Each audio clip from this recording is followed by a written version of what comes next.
escrevia escondido do meu pai para o rádio.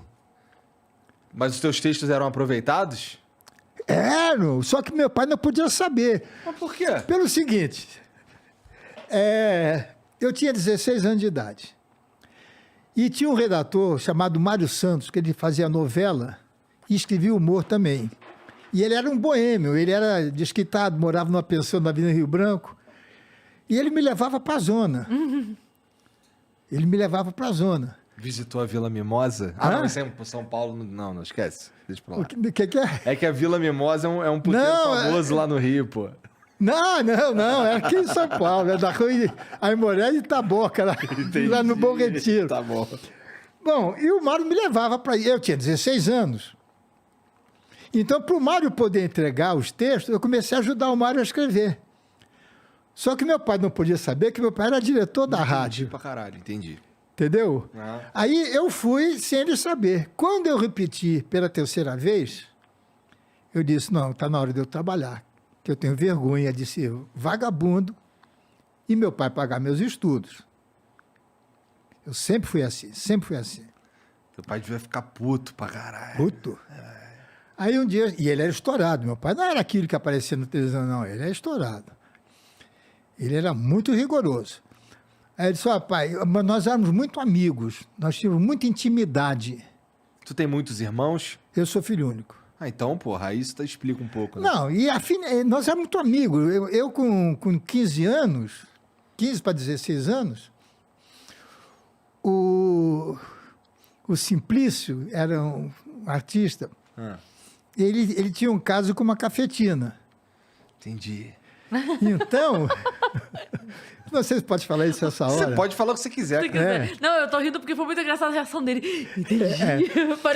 Pareceu criança E ouvindo. meu pai... Estamos na internet, aqui não tem hora, é isso aí. E meu pai um dia chegou pra... Olha a besteira, eu tenho até vergonha de falar. Eu viro. Cara, Não, a Cris não. Paiva faz piada de dar o rabo, cara. Porra, acho que ela não...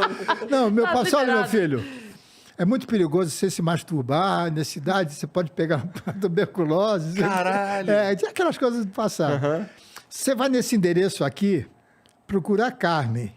A Carmen era A dona do a estabelecimento. dona do estabelecimento. E você vai lá e eu pago no fim do mês. Então, Ele abriu uma caderneta na zona. Isso pra mim. não era zona, não.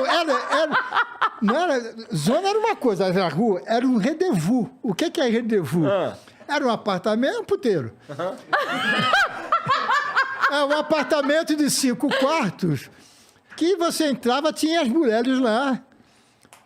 E era lá que eu ia. Aí toda hora, pô, imagina. Nossa, eu me achava muito indo na padaria pegar pão pra pagar no fim do mês, Igor.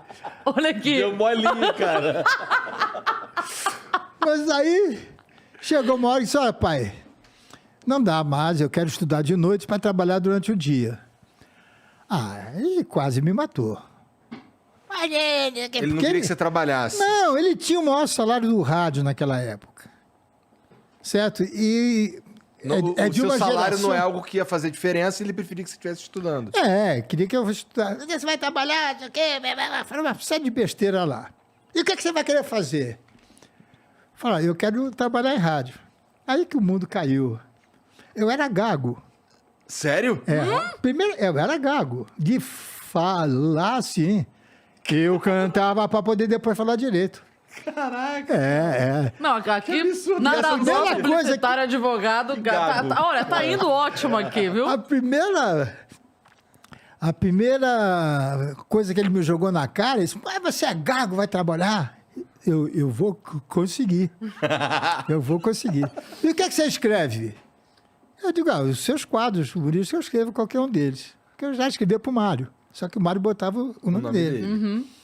Escreve aí, sabe? Peguei a maquininha dele, escrevi um outro quadro. Ele pegou o telefone, ligou para o diretor da Rádio Nacional, que era Dermival Costa Lima, era o diretor da rádio, e falou, Costinha, assista amanhã o meu programa. E ele botou, era o programa diário dele, e ele botou no programa os 2 quadros que eu escrevi. Quando acabou o programa dele, o Costinha falou, Nóbrega, eu vi, e daí? Você viu aquele quadro, esse? vi. Foi o Carlos Alberto que escreveu. Eles, que eles eram amigos. Eu frequentava a casa da Hebe, do Luiz Ramos, que era casado com a Hebe, que era dono da Rádio Nacional. Hoje é a Rádio Globo, da TV Paulista. Tinha uns amigos fuderosos. Pois, Tinha. né? Tinha. Tem até Vitor hoje, Costa, Vitor Costa.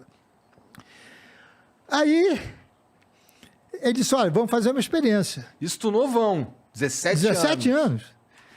Aí eu fiquei até o dia 1º de maio de 1954 escrevendo e queria trabalhar, só que tinha o problema da gagueira. Então, no dia 1º de maio, o Luiz Ramos, que era o sócio, um dos donos da Rádio Nacional, ele até foi meu padrinho de casamento, ele e a Hebe, isso em 1956. Ele me deu o contrato e tal, e eu fui falar com meu pai. Pai, estou trabalhando, não sei o quê, pá. E comecei, 3 dias depois, conheci o Golias. Dia Fez 4 parte de da tua maio. história por um tempão, que né? começou com meu pai. Aí nós começamos a trabalhar juntos, fazer show em circo. Com o circo, eu fui... Porque você é gago por insegurança. Igual o cara que rói unha, é insegurança. No momento... Porque a família, não meu pai, minha mãe, minha avó, mas os parentes diziam na cara que eu era burro, meu pai era inteligente, eu era burro, seu pai só tirava 10, só tirava 0. Seu pai era homem forte, você é magrinho. Pô, aquilo me detonava. E ser filho de um cara importante. Uhum. Que eu odiava quando falava, me chamava de filho de Manuel de Nóbrega. Para mim era uma ofensa. Eu queria, e tinha orgulho de ser filho dele, mas eu queria ter meu nome. Eu fui muito chato com essas coisas, eu sempre quis as coisas que eu tenho direito. E aí começamos a fazer show em circo. Do circo fomos para a televisão, e aí a vida foi que foi. De onde tu tirou a ideia, tu junto com o Jô, de fazer a família Trapo, cara? Deixa eu só contar uma coisa Fica à antes, vontade. muito interessante. Como é que eu consegui falar? Ah, verdade. Como é que eu conseguia falar? Antes de escrever, vamos dizer que eu tinha que dizer assim, vai ter um podcast amanhã. Eu dizia, não dá. O podcast vai ser amanhã. Não dá. Me disseram que pode... Aí eu botava, me disseram, se eu falasse sem gaguejar, então eu só falava aquilo que eu escrevia, porque eu já não tinha gaguejado antes. Entendi. E com isso foi ficando bom. Caraca, cara. Sozinho, em casa. Sozinho. Flexionava a frase para poder caber É. na tua fala. Porque se eu não gaguejei quando escrevia, não ia gaguejar na hora que eu ia ler. É Entendi. coisa de maluco. Entendi.